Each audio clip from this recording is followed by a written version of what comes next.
राजस्थान के टोंक में निवाई मंडी में किन्नरों और व्यापारियों के बीच में जोरदार मारपीट हो गई। यहां लोगों और व्यापारियों ने किन्नरों को भगा भगा कर मारा, डंडों से पिटाई की और मारपीट की। कई किन्नरों के कपड़े तक फट गए।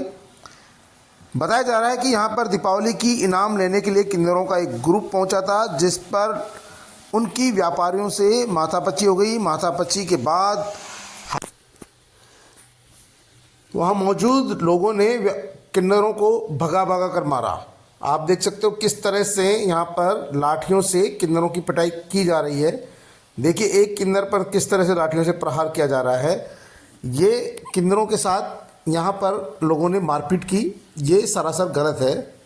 बताया जा रहा है कि किन्नरों ने दीपावली की इनाम को लेकर यहाँ पर व्यापारियों से माथापच्ची की, जोर ज़बरदस्ती की कोशिश की। पैसे नहीं देने पर कपड़े खोलने की धमकी दी, जिसके चलते व्यापारियों की किन्नरों से बहस हो गई और बहस के बाद थोड़ी देर बाद में ही ये मारपीट में बदल गई, जहां पर किन्नरों के साथ इस तरह से पिटाई की गई। ये घटना जहां शर्मनाक है, वहीं अब किन्नरों को भी ये तय करना होगा कि जो इनाम की राशि है वो जोर ज़बरदस्ती से नहीं ली जा सकती है। आजकल कॉलोनियों में भी जब किसी के बच्चा होता है तो किन्नरों की टीम पहुंचती है और वहां पर 11,000, 21,000, 51,000 रुपये तक मांगे जाते हैं और नहीं देने पर वहाँ पर हुड़दंग मचाया जाता है। यही कारण है कि किन्नरों के प्रति जो सम्मान था वो कम हो रहा है। बाजार में, चौराहों पर, बाजारों में, दुकानों पर भी इस किन्नरों को भी पुनर्विचार करना पड़ेगा कि अब सामाजिक व्यवस्था में जोर ज़बरदस्ती का काम नहीं चल सकता है। कहीं भी देखो आम लोग भी अब किन्नरों से परेशान होने लगे हैं। यही कारण है कि किन्नरों के साथ मारपीट करना सामान्य सी बात हो गई है। इंदौर का जो घटनाक्रम हुआ है वो भी कहीं न कहीं किन्नरों के आपसी दो जो उनके गुट है उनकी लड़ाई का ही परिणाम है कि 24 किन्नरों को एक साथ जहर खाना पड़ गया और वो गुटबाजी का ही नतीजा था। वहाँ भी उन पर कई तरह के आरोप लग रहे हैं। लोगों की मानसिकता इनाम देना तो है, लेकिन लोग जोर ज़बरदस्ती नहीं चाहते हैं।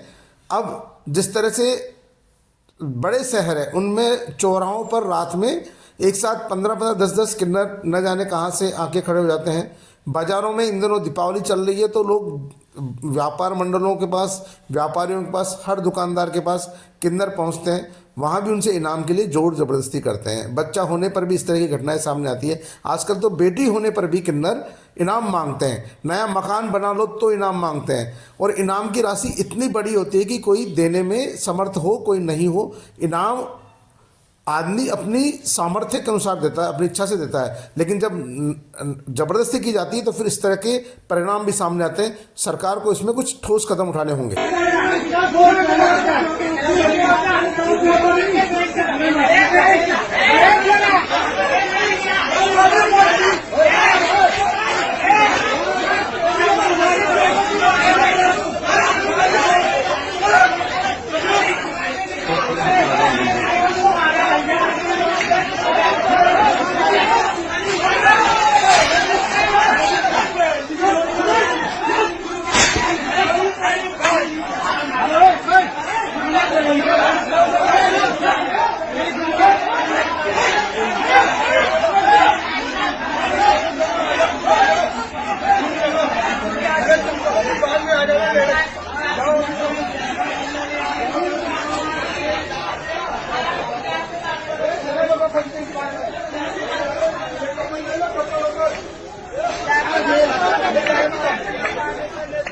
छोटी गाड़ी कपड़े के साथ छोटी में